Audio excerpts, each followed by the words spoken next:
just talk about history here, and actually your governor, DeWitt Clinton, really did lead in a major infrastructure project. Now, California was the gold rush. It's very interesting. You go back through the old writings, and the folks from the east, New York and around, traveled up the Erie Canal to the Great Lakes, to Chicago, and then from there on. And they also left, and these are my relatives, left the port of New York, which was built as part of the infrastructure, to travel to the Panama, and then across the Isthmus of Panama, and then up the coast of California. So my own relatives took advantage of those two infrastructure projects that you talked about.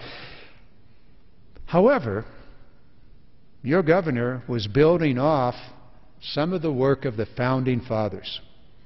Now, a lot of talk around here that there's no role for government in the economy. Well, George Washington disagreed, and his Treasury Secretary, Alexander Hamilton, disagreed. And they had a debate with Jefferson, who thought that we ought to be an agrarian state, and George Washington and Hamilton thought that there was a role for industrial and for manufacturing.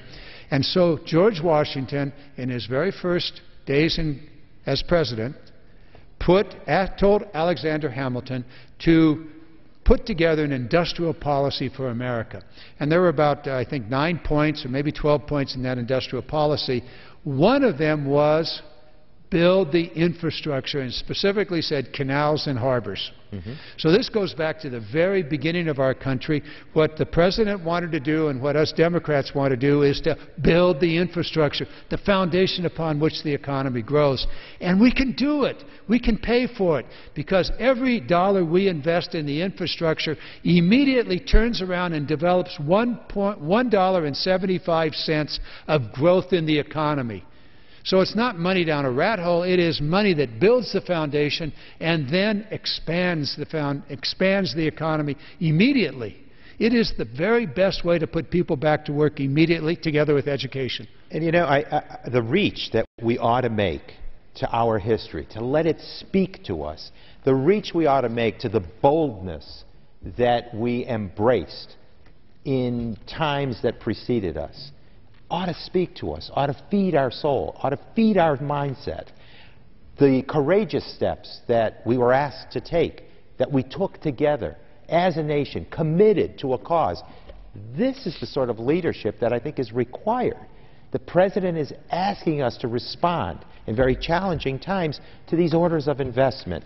Now, I can tell you, in my district, birthplace of the Erie Canal, mill towns that have achieved and changed the quality of life of peoples around the world, we're watching nanotechnology, semiconductor science, advanced battery manufacturing, a growth area, chips manufacturing, a growth area happening within the capital region of New York, all built upon, I think, a public-private sector partnership.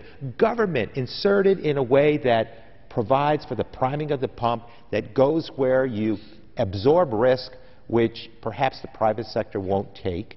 And we're now seen as a global center of operations in certain areas.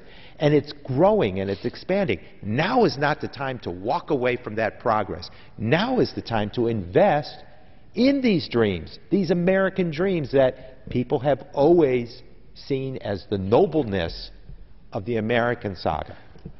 I want to just pick this up.